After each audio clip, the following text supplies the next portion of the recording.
자, 먼저 처음 부분 먼저 보겠습니다. 지난주 말씀의 제목이 원하시면 저를 깨끗하게 하실 수 있나이다. 제목이 너무 길었죠. 그래서 우리 잠깐 상환 형제님 그 병원에서 권사님께서 지난주에 예배를 참석을 못하셨었잖아요. 그래서 이 상환 형제님에게 이제 지난주 말씀 좀 한번 얘기를 해달라고 부탁을 하셨는데 제목을 우리 상환 형제님이 그래도 칠판에 쓴 거를 정확히 기억하신 것 같아요. 칠판에다 그냥 제가 원하시면이라는 단어 하나만 썼죠. 그래서 제목은 짧을수록 좋을 것 같기도 합니다. 그래서 오늘 칠판에다가 믿음이라는 단어를 썼는데요. 자, 지난주 말씀의 결론 부분 보면은 하나님의 마음을 감동케 하고 하나님을 움직일 수 있는 자는 하나님의 절대 주권을 인정하고 그 절대 주권 앞에 엎드린 자입니다.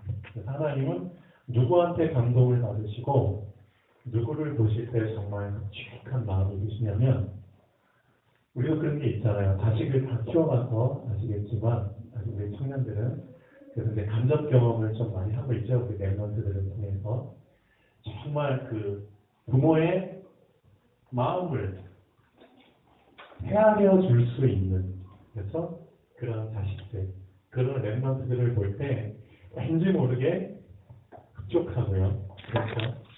그 아이가 더 생각이 나고 힘게 되겠죠. 하나님도 마찬가지이실 것 같습니다. 우리 인간을 만드셨는데 도대체 인간이란 존재가 창조주 보실 때 워낙 기본이 안 돼 있다는 거죠.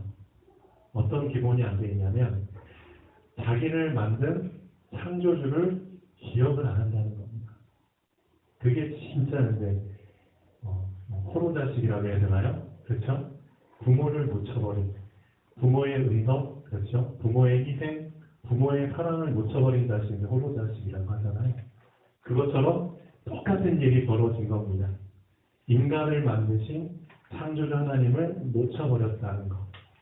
근데 그거를 붙잡는 자가 있다면 그 사람은 진짜 하나님을 기쁘시게 시원케 할 수 있는 자겠죠. 하나님을 위해서 헌신, 희생하기 이전에 하나님을 그렇죠 기억했다는 그 사실만으로도 어떻게 보면 진짜 당연한 건데도 그 당연한 걸 놓쳐버린 시대가 되어버렸기 때문에 그렇죠? 그 당연한 것만 했는데도 하나님은 기뻐하신다는 거죠. 그만큼 지금 어떻게 보면 진짜 악한 시대가 되어버린 겁니다. 그래서 하나님의 마음을 감동케 하고 하나님을 움직일 수 있는 자는 한 게 아니죠. 그렇다. 하나님께 모든 주권이 있다는 거죠. 왜냐? 창조주니까. 창조주한테 그럼 당연히 주권이 있지. 누구한테 있겠습니까? 하나님께 모든 주권이 있다는 그 사실을 그냥 인정하고 그렇죠? 내 삶 속에서 이 사실을 인정하고 그다음 실제 그 상황이 왔을 때 그냥 엎드립니다. 그렇죠? 그 사람이 하나님을 감동케 할 수 있는 자인데 성경에 보면은 예수님이 딱 3년 반 동안 이제 공생애를 시작하시는데 정말 예수님으로부터 혜택을 받은 사람들이 참 수없이 많이 있었잖아요. 그렇죠? 예수님으로부터 병 고침도 받고 예를 들면 죽은 자도 살아나고 영혼의 갈급한 자는 마음의 안식도 얻고 참 많은 혜택을 받았는데도 과연 얼마나 많은 사람들이 이 문둥병자의 그런 마인드 그 마인드를 가지고 예수님 앞에 엎드려서 예수님을 흡족하게 했냐 이거죠. 그런 사람들은 참 그 시대에도 많이 없었을 것 같아요. 그래서 특별히 이 마가복음 성경에 이 문둥병자 사건, 문둥병자 비슷한 사건들이 참 많이 있었겠잖아요. 그런데 유독 이 문둥병자 나올 때는 문둥병자의 말을 인용을 합니다. 실제 문둥병자가 한 말을 기록을 합니다. 왜 기록을 했을까?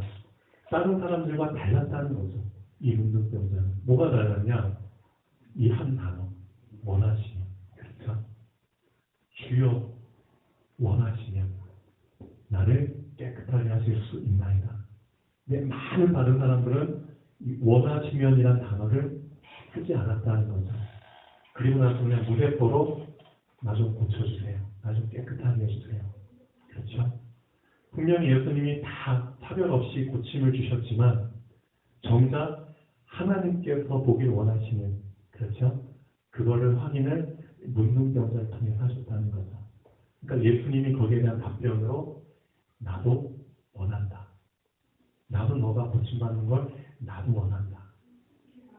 그 답변을 듣는 게 참 우리의 소원이잖아요. 그렇죠? 그게 바로 이심전심이죠. 마음이 서로 통한다는 거. 근데 그런 이심전심의 신앙생활을 하는 사람들이 참 별로 없는 것 같아요. 마음이 통하는 신앙생활을 못하고 일방적인, 그렇죠? 그런 신앙생활을 하는 사람들이 많아요. 자, 우리 자신을 한번 볼 수 있는 계기가 되면 좋겠습니다. 그 하나님은 우리를 절대 주권을 행하시는 하나님의 목격자로 부르셨습니다. 정말 원하시면이라는 단어를 우리가 놓치지 않을 때 우리는 하나님이 원하시는 그 시간표가 됐을 때 실제 하나님은 우리를 통해 하나님의 절대 주권을 행하십니다. 예를 들면 홍해가 갈라진다던가 아니면 여리고가 무너진다던가 아니면 하늘에서 우박이 떨어져가지고 많은, 그렇죠? 그런 기적을 베푸신다던가 그런 일들을 절대 주권을 우리를 통해서 행하실 수 있습니다. 원하시면이라는 단어를 붙잡은 자를 통해서. 실제 모세 그 한 사람이죠. 그 당시에 모세 한 사람이 그 하나님이 원하시는 그 단어를 붙잡았기 때문에 그 한 사람을 통해서 홍해 갈라주셨고, 그렇죠? 여호수아 그 한 사람을 통해서 그렇죠? 하늘에 우박이 내리는 그런 전쟁에서 큰 승리를 할 수 있는 그런 기적을 베풀어 주셨고, 그 다음에 여호수아의 믿음을 보고 많은 백성들인데 순종하는 마음으로 가나안 땅 딱 건너자마자 정복해야 될 첫 번째 성 여리고 그 앞에서 절대 순종을 보였을 때 그렇죠. 싸우지 않고 이겼잖아요. 성이 무너지는 그런 하나님의 절대 주권의 역할을 목격하도록 허락을 하십니다. 누구한테? 원하시면. 이 단어를 붙잡은 자에게. 신앙생활은 어려운 게 아닙니다. 간단하지만 근본을 놓치지 않으면 신앙생활은 쉽습니다. 그렇죠? 아주 멋있게 할 수 있습니다. 절대 놓치면 안 되는 단어, 원하시면. 예. 자, 오늘 토론 두 번째 오시면 생명 경시 풍조라고 제가 잠깐 적었죠. 왜 이걸 적었냐면은 그저께 금요일이죠. 저희 삼척시에 그 지방 뉴스에 삼척시에 이제 사고 뉴스가 하나 떴는데 제가 진료하는 그 병원이 근덕이라는 곳에 있습니다. 근덕 알고 계시나 모르겠네요. 예, 근덕이요. 근덕에 초등학교가 하나 있고요, 중학교 하나 있고 고등학교가 하나 있는데 근덕이 그래도 좀 약간 큰 면입니다. 그런데 이제 근덕 중학교 4학년 학생 하나가 이제 저 근덕면 소재지 안에 아파트가 두 개가 있거든요. 좀 작은 아파트가 두 개가 있는데 그 중에 하나가 이제 농산 아파트라는 곳입니다. 거기에서 중학교 3학년 여자애 하나가 이제 목을 매달아서 자살을 했어요. 근데 이제 중학교가 하나밖에 없으니까 다 이제 소문이 나죠. 그래서 오후에 이제 중학교 3학년 여자애들 2명이 진료 받으러 왔는데 그 아이를 통해서 이제 소식을 듣게 된 거죠. 뉴스에도 나왔고. 근데 그 아이가 왜 자살했는지. 자살한 이유가 딴 게 아닙니다. 담배를 펴서 걸렸는데 좀 약간 심하게 혼났나 봐요. 그러니까 당연히 선생님 혼내실 수 있죠. 근데 그 아이가 이제 어떤 그런 심하게 꼬시람을 듣고 예를 들면 이제 그런 모욕감, 부끄러움 그런 걸 참지 못해가지고 이제 집에서 스스로 목을 내서 죽었다는 거죠.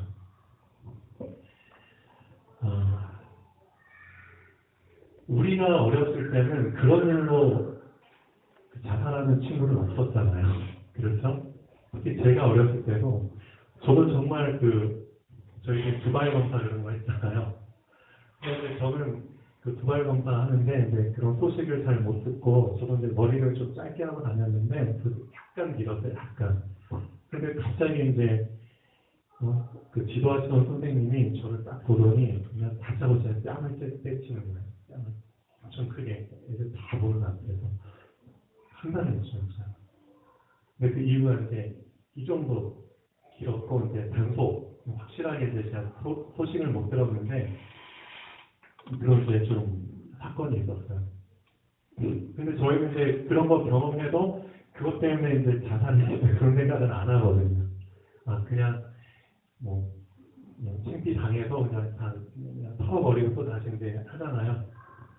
근데 요즘 아이들은 참 안타까운 게 초, 중, 고, 이 초중고 학생들이 하루에 3명씩 자살을 합니다. 하루 평균. 통계가 나왔어요. 우리나라에서. 그래서 자살률이 지금 OECD 나라들 중에서 1위입니다. 1위. 특히 이제 우리 어린 아이들 자살률이 상당히 높아지고 있습니다. 그만큼 사단이라는 놈이 어떤 식으로 사람의 생명을 아주 경시하도록 중요하게 생각하지 않도록 만드냐면은 당장 뭐 자살해야겠다는데 그런 식으로 몰아가는 게 아닙니다. 처음에 사단이 하는 전략이 어떻게 보면은 그 힘이라는 게 있잖아요. 힘이라는 게 여기 육체의 힘도 있지만 마음의 힘이라는 게 있죠. 그렇죠? 그다음에 생각, 정신의 힘이라는 게 있는데 이런 정신력, 심력, 마음의 힘을 점점 약하게 만듭니다. 우리 때는 진짜 어르신분들 아무리 힘들어도 살아남았잖아요. 그리고 자식을 정말 먹여 살리기 위해서 머리를 잘라서라도 그래서 풍파리에 해서라도 해서 결국은 이제 그 자식들 책임지고 그랬는데 점점 이 시대가 어떻게 됐냐 이런 힘이 약해지고 있다는 거죠. 그래서 요즘 그 사람들 결혼하면은 결국 이혼율이 더 높아지고 있잖아요. 결혼하는 사람들보다 이혼하는 사람은 더 많아질 정도로 이혼하는 그 이유를 물어보면은 다 이제 성격 차이라는 거죠. 그렇죠? 그만큼 그런 걸 참고 인내할 수 있는 힘이 많이 부족해지고 있는 겁니다. 그러니까 분을 참지 못해가지고 욱하고 그럼 그게 더 큰 문제를 만들어버리죠. 그렇죠? 그러니까 마음의 힘, 정신의 힘이 점점 약해지는 겁니다. 그렇게 이제 만들어 가는 겁니다. 사단이라는 놈이. 그리고 나서 결국은 생명을 쉽게 포기하도록 그렇게 끌고 가는 거죠. 그러니까 내 생명도 쉽게 포기할 뿐더러 남의 생명도 그렇죠? 가볍게 여기도록 만듭니다. 어떻게 보면. 그래서 지금 일어나는 일들 통해서 참 많은 무고한 생명들이 죽잖아요. 세월을 통해서 몇백 명이 죽었고 그 죽는 장면 우리가 다 전 세계가 시청을 했죠. 어떻게 보면 간접살인입니다. 맞죠? 간접살인입니다. 살릴 수 있었는데 그냥 보고만 있었다는 거죠. 어떻게 보면. 그것 때문에 그 세월호 유가족들이 분이 터져가지고 특별법 꼭 만들어서 진상조사해야 됩니다. 근데 이제 어젠가요 그저께인가요? 그쪽으로 이제 타결이 됐다고 하는데 모르죠. 어떻게 또 진행이 될지. 그리고 또 얼마 전에 판교에 그 공연할 때 환풍구 거기 무너져가지고 수십 명이 또 죽고 그렇죠? 안전에 대해서 불감증 그런 것들도 결국은 생명을 경시하는 풍조에서 나온다는 거죠. 나만 문제 안 터지는데 남이 뭐 죽든 살든 상관없어. 그 마음이 사람들한테 많아졌어요. 그런데 정작 본인한테 그 일이 실제 터지잖아요. 그러면은 그때는 나를 도와줄 사람이 없다는 겁니다. 그냥 그런 일이 터졌을 때 내가 남을 안 도왔기 때문에. 그러니까 결국 그런 세상이 되어가고 있습니다. 그래서 이제 생명을 경시하는 풍조가 이제 만연해졌고요. 그러니까 이제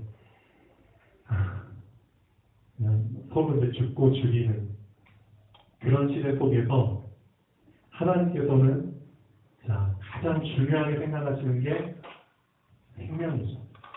요한복음 1장에 보면은 이런 구절이 나옵니다. 태초에 말씀이 되시니라. 그 말씀이 하나님과 함께 계셨는데 그 말씀은 곧 하나님이시라. 그 표현을 하고 있습니다. 그런데 1장 4절에 이런 중요한 말을 하고 있습니다. 그 말씀 안에 뭐가 있었으니? 생명이 있었으니 이 생명은 곧 뭐라? 예, 사람들에게 빛이라 이 표현을 씁니다. 말씀이 곧 하나님이신데 그 말씀 안에 생명이 있었다는 겁니다. 생명. 하나님께서 가장 중요하게 생각하는 것은 딴 게 아닌 생명입니다. 이 세상을 창조하시고 그렇죠. 사람에게 생명을 주셨습니다. 그리고 하나님께서 이 생명을 지키게 하기 위해서 사실상 창세기 2장 17절에 언약을 주신 겁니다. 선과 악을 알게 하는 열매를 먹지 말아라. 그 이유는 생명을 지키게 하기 위해서입니다. 왜냐? 먹으면 죽으니까. 죽지 않게 하기 위해서 사실은 이 말씀을 주신 겁니다. 그렇죠? 먹으면 죽어. 넌 죽으면 안 돼. 생명. 그런데 이 생명을 사단이란 놈이 그렇죠. 경시하더라. 그렇게 만든 거죠. 그래서 하나님께서 이 생명을 다시 회복하기 위해서 하나님께서 그렇죠. 말씀이신 하나님께서 인간의 육신을 입고 오신 겁니다. 뭘 위해서? 생명을 다시 주시기 위해서. 회복하기 위해서. 그러니까 결국은 생명 싸움입니다. 생명 싸움. 그래서 예수님을 통해서 말씀을 듣고 구원을 받은 사람들은 생명을 다시 회복을 한 겁니다. 생명운동이죠. 쉽게 말하면 이거죠. 자, 하나님께서 창세기를 보면은 자, 노아를 통해서 방주를 만들라고 합니다. 많은 사람들이 이제는 창조주를 기억 못하고 그렇죠. 악이 그 하늘에까지 닿았기 때문에 하나님께서 결국은 이 세상을 쓸어버리기로 작정하시죠. 그런데 근본을 붙잡은 사람, 그렇죠? 원하시면이라는 이 단어, 그 단어를 붙잡은 이 노아 한 사람. 성경에 보면 노아를 이렇게 표현을 합니다. 노아는 당대의 의인이요. 그렇죠. 그런 표현을 씁니다. 그 당시에 노아는 의인이요 하나님과 동행한 자라는 표현을 쓰고 있습니다. 창세기에 보면. 의인이라는 그 단어 자체가 뭘 의미하냐면은 자, 의를 붙잡은 사람을 의인이라고 하죠. 그렇죠? 의의 사람이죠. 그럼 도대체 의가 뭐냐? 의는 딴 게 아닙니다. 하나님, 그렇죠? 하나님은 옳다라는 사실을 붙잡은 사람을 의인이라고 표현합니다. 많은 사람들은 하나님은 옳지 않아. 그렇죠? 하나님의 말씀은 옳지 않아. 사단이 결국 주려고 하는 게 이 생각이거든요. 사단이 결국은 아담과 하와를 쓰러지도록 만든 것도 이거거든요. 하나님은 옳지 않아. 뭐가 옳지 않아? 하나님이 하신 말씀. 분명히 선과 악을 알게 하는 열매를 먹으면 하나님은 죽는다고 해서 이 하나님의 말씀이 옳아. 이걸 붙잡은 사람이 의인인데 사단은 뱀을 통해서 하와에게 이렇게 부르죠. 그렇지 않아. 너 이 사과가 아니죠. 선악과를 먹어도 너 죽지 않아. 즉 하나님의 말씀은 옳지 않아. 라고 자꾸만 속이고 있습니다. 예. 사단이 하는 역할은 의를 붙잡지 못하는 거. 하나님의 말씀은 옳지 않다. 자꾸만 그렇게 공격을 하고요. 하나님은 그렇지 않다. 내 말은 옳다. 그렇죠? 그 당시에도 똑같았습니다. 정말 노아와 그 가족 빼고는 참 불쌍하죠. 한 명도 살아남지 못했습니다. 그 당시 얼마나 많은 인구가 전 세계에 살고 있었는지는 모르겠지만 통계적으로 볼 때 그때는 인구 조절 계획이나 그런 거 없었잖아요. 그냥 애 생기면 쭉 낳는 거잖아요. 그러니까 인구가 몇 억일지 몇십 억일지 모르지만 정말 그 엄청난 인구 땅덩어리에 노아와 그 8명 빼고는 다 죽었다는 그 사실 하나가 이걸 배경하고 있습니다. 그렇죠? 하나님의 말씀은 오라. 그 사실을 붙잡은 그 사람에게 하나님은 어떤 축복을 주시냐? 첫 번째, 생명을 보존하는 축복을 주십니다. 왜냐하면 하나님이 사실 생명 주시기 위해 오셨거든요. 그 생명을 보존하는 축복을 주십니다. 누구에게? 의를 붙잡은 자에게. 지금도 마찬가지입니다. 많은 사람들이 말씀을 거역하죠. 어제도 영화를 잠깐 봤습니다. 미국에서 만들어진 영화인데 미국은 우리나라보다 더 심합니다. 미국은 아예 이제 기독교 복음을 전하면은 이게 불법이라고 법으로 아예 만들어버렸죠. 우리나라는 아직까지는 그렇지 않잖아요. 그냥 사람들이 싫어할 뿐이지. 네, 그 성경책에 네. 그 손을 올리고 그 저기를 하잖아요. 거기에 네. 그런 거. 예. 그런데 복음 위에 생겨난 국가이기 때문에 예. 어떻게 보면 명목상 형식적으로는 그렇게 합니다. 예. 그렇지만 그건 겉으로 보여주기 위한 그런 거겠죠. 그런데 어디까지 했죠 제가? 죄송합니다. 아닙니다. 예. 그래서 미국이란 나라가 예. 미국이라는 나라. 그 어제 영화죠. 그 영화에서도 결국은 그 이슈가 그겁니다. 대학교에서조차 학생들한테 수업하기 전에 이걸 요구하죠. 하나님은 죽었다. 그걸 인정해라. 그래야지 내가 수업하겠다. 학생들한테 반강제적으로 종이를 하나씩 딱 줍니다. 그리고 나서 하나님은 죽었다. God is dead. 그리고 너희들 이름을 서명을 적어놨는데 만약에 하나님은 죽지 않았다. 아니면 그 답지를 주지 않은 학생 한 명이라도 있으면 나는 수업 안 하겠다. 예를 들면 반강제적으로 미국에서 실제 있었던 일을 영화로 만든 건데요. 그렇습니다. 하나님은 죽었다. 자, 지금도 마찬가지죠. 그 당시에도 그랬다는 겁니다. 얼마나 노아가 외로운 싸움을 싸웠을까요? 자기하고 자기 가족 빼고는 다 하나님 죽었다고 하는데, 그렇죠? 그 가운데도 노아는 이걸 놓치지 않았다는 거죠. 어떤 상황 속에서도 하나님의 말씀은 오라. 그렇죠? 하나님은 오라. 그걸 붙잡은 사람을 성경에서는 의를 붙잡았다고 해서 의인이라는 칭호를 줍니다. 그 의를 붙잡은 사람이 구원을 받는 겁니다. 예, 그렇죠? 자, 그래서 하나님께서는 가장 먼저 주시는 축복이 생명이죠. 생명을 보존할 수 있는 축복을 주십니다. 의를 붙잡는 사람에게.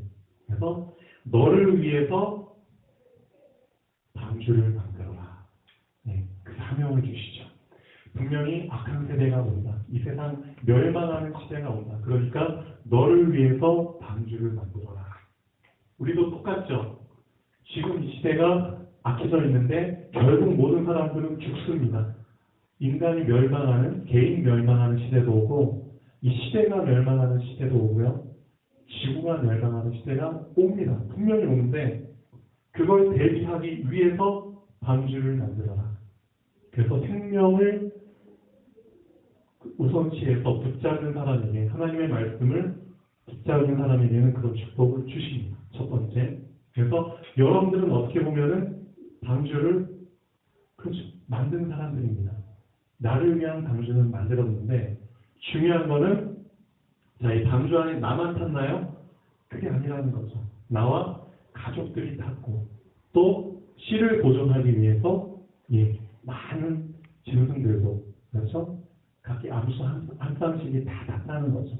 그러니까 후대를 위해서 방주를 또 만드는 겁니다. 그래서 우리에게 주어진 사명은 딴 게 아닙니다. 우선 내 생명도 보존하게 하시지만 앞으로 그렇죠. 이 방주 안에 들어올 그 생명까지도 하나님이 우리에게 보존하게 하시는 겁니다. 후대를 위해서. 자, 그런 의미에서 보면은 우리 권사님께서 지금 이제 우리 권사님 얘기를 좀 잠깐만 드리겠습니다. 많은 하나님의 자녀들이 있는데 우리 권사님 같은 유형은 제가 볼 때는 숫자로 따지면 10만 명에 한 명꼴로 있을까 말까 그런 유형의 분입니다. 많은 하나님의 자녀가 있지만 특히 전도하는 그런 사람들 비율로 볼 때 수많은 전도자들이 있잖아요. 여러분들도 다 복음 전하시잖아요. 근데 복음 전하는 사람들 중에서도 그렇죠. 비율로 따지면 권사님 같은 경우는 한 10만 명, 한 명 정도. 어떤 분이냐면은 하나님이 가장 중요하게 생각하는 게 생명이라고 했죠. 그렇다면 결국 이 목적을 이루기 위해서 하나님은 특별히 따로 하나님께서 선별해가지고 쓰시는 부류의 사람이 있다는 겁니다. 한 사람이 복음을 전해 듣고 그로 말미암아 새 생명을 얻고 내 자신이 변화돼서 다시 거듭나고 다시 막 성화가 돼서 하나님의 귀한 일꾼으로 그렇죠? 변화돼서 쓰임 받으면 좋잖아요. 그게 우리가 일반적으로 생각하는 관계인데 그걸 위해서 쓰임 받는 사람들도 있습니다. 그런데 그런 과정을 거쳐서 하나님 자녀로서 사는 사람들은 많지가 않습니다. 우리가 복음 전에 가서 알겠지만 대부분 다 자기 삶을 살다가 인생 끝날 때쯤에 인생 다 실패하고 인생의 허무함을 느낄 때 그때 어떻게 보면 이제 복음에 대한 그 소식을 듣고 이제 생명을 얻고 죽는 사람들이 부지기 수라는 거죠. 어떻게 보면 인생 그 70년, 80년 그 시기 안에 빨리 복음을 전해 듣고 나머지 일생을 하나님을 위해서 변화돼서 쓰임받다가는 참 좋잖아요. 그렇지만 인간이 이 악한 시대에 너무나 찌들었다 보니까 대부분의 사람들이 사실은 인생 말년에 복음을 받고 그렇죠. 얼마 살지 못하다는 가신다는 겁니다. 그런데 영원의 관점에서 봤을 때는 중요하다는 거죠. 그렇죠? 죽기 직전에 복음을 받아서 생명을 받든 그렇죠? 왜냐? 죽으면 당장 영원히 내가 갈 곳이 정해져 버리기 때문에 하나님 입장에서는 그것만큼 억울하고 슬픈 일이 없다는 거죠. 어찌됐든 생명을 얻을 수 있는 기회는 그렇죠? 내가 육신을 입고 있을 때 그 한정된 시간밖에 없기 때문에 그 안에 이 사람들이 그냥 자기 삶을 살든 막 망가진 삶을 살든 제대로 살든 그거는 둘째치고 어쨌든 생명을 얻어야 된다는 거죠. 하나님이 가장 중요하게 생각하는 건 생명이기 때문에 그렇기 때문에 사실 권사님 같은 그렇죠? 그런 전도자들을 통해서 어떻게 보면 삶이 무너지고 이렇게 말년에 노인분들 많죠? 그런 분들에게 하나님은 꾸준히 지속적으로 복음을 전할 수 있는 그 사람들을 따로 선별해서 그렇게 쓰시고 있습니다. 어떻게 보면 저는 지금 그렇게 보고 있습니다. 이런 분들은 상당히 중요합니다. 상당히. 만약 이런 분들이 안 계시다면 결국 인생 헛살다가 그렇죠? 복음도 듣지 못하고 죽는 사람들이 아마 부지기수로 늘어날 겁니다. 그러나 권사님 같은 분들이 계시기 때문에 인생 끝나기 전에 생명이라도 얻어야 되니까 가장 중요한 생명을 얻고 가야 되니까 그래서 그런 특별한 팀이라는 거 있죠. 특별한 그 부류 그런 전도자들 하나님이 또 따로 선별해서 그렇게 쓰시는 것 같습니다. 그럼 하나님께서 이제 권사님에게 또 어떤 걸 주시키시느냐 이 일을 아마 권사님은 평생 하셔야 될 겁니다. 평생. 그만큼 중요하기 때문에 한 사람에게 있어서는 정말 그 사람이 천국 가느냐 지옥 가느냐 그게 달린 문제이기 때문에 아마 권사님은 평생 이 일을 하셔야 되지만 권사님과 같은 부류로 살아야 될 사람이 분명히 또 따로 준비되어 있다는 거죠. 그래서 그 사람을 아마 하나님께서 붙여주시지 않을까. 붙여주셨다면 그 길을 갈 수 있도록 하나님이 또 훈련시키시지 않을까 싶습니다. 그래서 우리 창환 형제님 제가 공부해 보니까 우리 창환 형제님도 우리 권사님과 비슷하게 순수하게 사람 가리지 않고 정말 누구에게든 복음을 전할 수 있는 그런 준비된 분 같아요. 그래서 그 삶을 살기 위해서는 참 많은 과정을 사실 거쳐야 됩니다. 진짜. 그래서 하나님이 우리 창환 형제님을 어떻게든 길들이셔야 되니까 그 과정이 아닌가 싶습니다.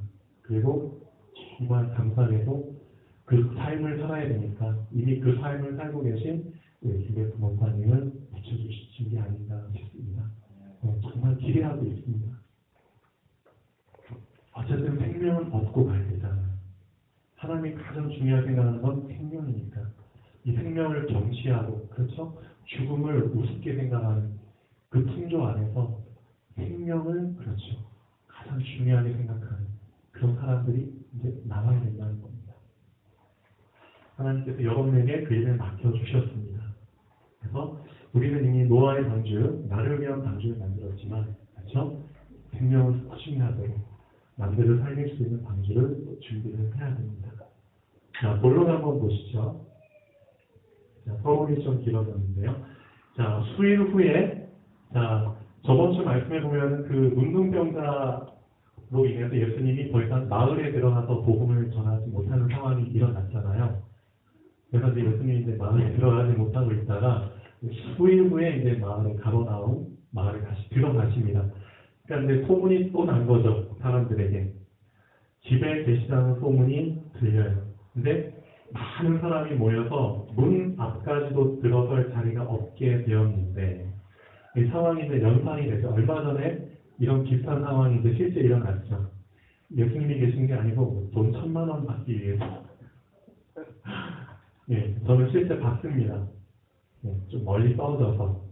그 교동 팩트에 식자재 마트라고 있죠. 럭키마트가 이제 많아고 거기 식자재 마트가 들어섰는데 경품 추첨을 한다고 하죠. 그러니까 이제 사람들 끌어모아야 되니까 이제 10월 26일인가요? 일요일 오후 4시에 경품 행사를 한대요. 당장 1등 1,000만 원, 2등 500만 원. 그래서 그 경품 추천하는 날, 그렇죠? 식자재 마트가 이렇게 있고 엄청 커요. 앞에 주차장이 한 4,500평 정도 되는 것 같은데 여기에 제가 듣기로는 1,000명이 넘는 사람이 왔다는 겁니다. 1,000명이 넘는 사람이. 이 안에 발 디딜 틈도 없이 빽빽하게 뭘 위해서? 혹시 그렇죠. 그 1,000만 원의 주인이 내가 아닐까. 그 기대를 가지고 왔다는 거죠. 자, 그 당시 상황도 그랬던 것 같아요. 다 갈급했잖아요. 그래서 다 문제가 있죠. 내 병 고침을 위해서 왔든, 그렇죠? 문제 해결을 위해서 다 예수님을 만나기 위해서 왔는데, 발 디딜 틈 없이 빽빽하게 집 앞 문도 들어가지 못할 정도로 집 안에는 사람들이 꽉 찼겠죠. 아마도 집이 이 정도 크기라면 이 안에 최대한 몇 명 정도 들어올 수 있을까요? 아마 하나님께서 여러분을 통해서 그런 일을 벌이시겠죠. 100명 넘게, 200명 가까이 들어올 수 있을까요? 그런 상황이 펼쳐졌다는 겁니다. 마당에도 사람들이 꽉 차고. 그런데 자, 예수님께서 이제 그들한테 도를 말씀을 하고 계시는데, 자, 사람들이 이번 보시면 한 중풍병자는 못 움직이잖아요. 그렇죠? 거동이 불편한 사람이기 때문에 네 사람에게 메워가지고 예수께로 들것에 이제 한 사람씩 딱 해가지고 4명이 이 중풍병자를 데리고 오는 겁니다. 근데 실제로 연상을 해보자. 그 식자재 마트에 1,000명이 넘는 사람들이 있는데 그 마트 안에 들어가야 돼요. 그러면 그 사람을 뚫고 들어가야 된다는 건데 발 디딜 틈도 없었거든요. 진짜 머리밖에 안 보였습니다. 멀리서 가도 너무 머리밖에 안 보였어요. 근데 그 틈을 이 중풍병자를 들고 네 사람이 헤집고 들어가야 된다는 상황이 벌어진 겁니다. 도저히 들어갈 수가 없으니까 어떻게 했느냐? 그러니까 뒤쪽으로 아마 돌아서 들어갔겠죠. 근데 그때도 참 이런 상황이 펼쳐졌을 것 같아요. 사람들이 분명히 이 중풍병자를 데리고 왔는데 그 상황을 보고 어떤 사람은 포기하자. 안 되겠다. 그렇죠? 사람이 너무 많은데 안 되겠다. 분명히 그 말을 흘린 사람도 있었을 거고, 예를 들면 아니야. 분명히 방법이 있을 거야. 한번 찾아보자. 그런 말을 하는 사람도 있었을 겁니다. 근데 그 의견들이 막 분분한 그런 상황 속에서 이 4명이, 그렇죠? 들것을 든 이 4명이 어떤 방법을 취했냐면은, 그래. 정상적인 방법으로는 들어갈 수 없으니까 비정상적인 방법이라도 쓰자. 혹시 남한테 피해를 줄 수 있을지 모르지만 그게 우선이 아니라 우리한테 우선은 뭐냐? 생명이다. 이 중풍병자를 고치는 거다. 그렇죠? 그걸 우선순위로 잡은 겁니다. 남의 집인데도 불구하고 그래, 지붕을 뚫고 가자. 근데 그 말을 했을 때도 참 여러 가지 반응이 나왔었죠. 그러면 지붕 뚫으면 그거 어떻게 해? 누가 물려줄 거냐? 누가 물어줄 거냐? 지붕 뚫으면 다시 수리해야 되지 않느냐? 예를 들면 저 지붕 또 어떻게 올라가느냐? 자꾸 그 불신앙의 말들이 계속 나온다는 겁니다. 어떻게 보면 생명이 우선순위인데 예를 들면 사람이 먼저잖아요. 사람이 먼저인데 자꾸만 그 사람보다 앞에 뭔가를 놓으려고 하는 말들이 자꾸만 그 과정마다 생겨난다는 겁니다. 그렇지만 그럼에도 불구하고 생명을 우선으로 붙잡은 사람들은 말을 못하지 않는다는 거죠. 사람이 먼저다. 그렇죠? 그래서 지붕도 뚫고 집주인 허락도 없이 그리고 나서 들것을 해가지고 줄을 매달아서 그 중풍병자를 저 지붕 위에서 아래로 달아내린 겁니다. 아마 그런 장면은 그 당시 사람들도 처음 봤을 겁니다. 실제 그런 믿음을 가지고 행한 사람들이 없었잖아요. 그래서 성경에 보면 예수님이 분명히 이렇게 말씀하십니다. 이렇게 보십니다. 자, 3번 보시면 예수께서 그들의 뭘 보시고? 네, 맞습니다. 누구의 믿음이죠, 그럼? 내 사람이. 그렇죠. 맞습니다. 누구의 믿음을 봤냐면 그 네 사람의 믿음을 본 겁니다. 딴 걸 본 게 아닙니다. 예수님께서. 지금 중풍병자가 내려오는구나. 그걸 신기하게 쳐다보시고 그걸 보신 게 아니라 사실상 중풍병자만 보이지 실제 그 네 사람은 지붕 위에서 계속 있는 거잖아요. 예수님 가까이서 보지도 못하죠. 어떻게 보면. 그 네 사람은 그 내려주는 역할을 하고 실제 그 집안에 못 들어오는데 예수님께서는 그 중풍병자 내려오는 그 중풍병자한테 포인트를 맞춘 게 아니라 그 중풍병자에 내리는 네 사람한테 포인트를 맞춘 겁니다. 그들의 믿음을 보시고 그게 중요합니다. 그리고 나서 그 중풍병자한테 뭐라고 말씀하시냐면은 작은 자요 라는 표현을 씁니다. 네 죄사함을 받아줍니다. 여기서 우리가 붙잡을 게 있습니다. 맞습니다. 우리는 이 네 사람과 같은 사람들입니다. 사실은. 중풍병자 어떻게 보면 몸도 약해져 있고 믿음도 없는 상태죠. 어떻게 보면. 예수님께서 분명히 진단하셨잖아요. 작은 자다. 어떻게 보면 그렇게 따지면 그 네 사람은 큰 자겠죠. 믿음의 관점으로 보면. 그 큰 자들로 말미암아 이 작은 자가 어떤 혜택을 보게 되냐면 다시 믿음을 얻을 수 있는 혜택을 본 겁니다. 이 죄사함을 바랍니다. 그게 바로 우리한테 적용하면 그게 바로 전도입니다. 사실 우리가 성남동 캠프도 나가고 매주마다 캠프를 번갈아 하고 있잖아요. 그리고 매주마다 랩런트들이 하고 있잖아요. 근데 그 일을 하는 것도 이 네 사람의 믿음처럼 그게 있기 때문입니다. 분명히 이 중풍병자를 데리고 가면은 예수님은 고쳐주실 수 있어. 근데 사실 지금 이 중풍병자를 예수님께 데려가기 위해서 장애물들이 존재할 뿐이야. 근데 믿음이 약한 사람들은 그 장애물을 너무 크게 보고 도전을 안 하죠. 그렇죠? 쉽게 포기하죠. 그런데 우리 전도자들은 그게 아닙니다. 처음에 성남동 캠프할 때도 의견이 많았죠. 아, 과연 우리가 할 수 있을까? 근데 먼저 저 불교 단체 사고 있지 않느냐, 예를 들면. 그렇죠? 그럼 그 사람한테 누가 되지 않을까? 아니면 또 좀 대파 싸움이 일어나지 않을까? 그렇죠? 그런 의견들이 나오는 겁니다. 그렇지만 뭐가 먼저죠? 생명이 먼저. 그렇죠? 지속할 수 있는 현장 하나가 딱 확보가 되면 그 현장을 통해서 하나님이 그렇죠. 주시는 생명이 엄청난 겁니다. 참 많은 수의 사람들이 그 현장에서 복음을 받았습니다. 그리고 생명을 얻은 사람들도 많습니다. 그들 가운데 이미 죽은 분들도 있으시겠죠. 참 다행인 거는 생명을 얻고 죽었다는 겁니다. 그런 관점으로 따지면 얼마나 중요한 현장입니다. 그렇죠? 지붕 뜯어지는 거는 사실 중요한 게 아닙니다. 어떻게 보면. 그렇죠? 생명이 먼저인데 자꾸만 그 순서가 바뀐다는 거죠. 눈치 봐야 돼요. 그런데 하나님께서는 그들의 믿음을 보시고라도 분명히 언급을 하셨습니다. 믿음을 보시고. 하나님이 여러분들의 믿음을 보시고 사실상 그렇죠? 이 캠프 현장에 그런 빛을 계속 비추도록 하고 계시겠죠. 우리 이길집 사장님도 어떻게 보면 이런 비슷한 상황일 수 있을 것 같아요. 본인이 혼자서는 못 움직이시죠. 그렇죠?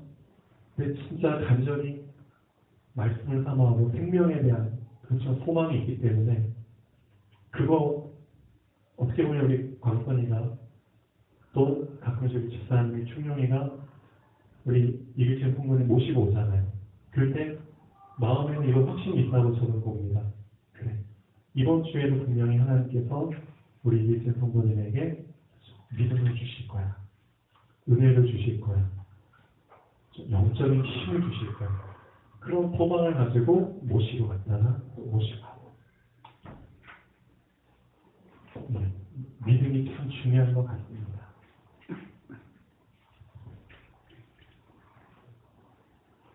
네. 그래서 이런 상황을 우리한테 한번 적용해 보면 참 좋을 것 같습니다. 그래서 한번 예수께서 그들의 믿음을 보시고 중풍병자에게 이르시되 작은 자야. 근데 중풍병자는 그걸 경험을 했죠. 분명히 그 상황에 당사자이기 때문에 경험을 하고 나서 분명히 작은 자는 나중에 큰 자로 어떻게 보면 쓰임 받지 않았을까 싶습니다. 큰 자가 될 수 있도록 결국은 네 사람이 좋은 겁니다. 네 사람의 믿음이. 우리는 그런 역할을 하는 사람들입니다. 이 렘넌트들이 지금은 작은 자들이지만 그렇죠. 이들이 여러분들의 믿음으로 말미암아 큰 믿음의 사람으로 변화되겠죠.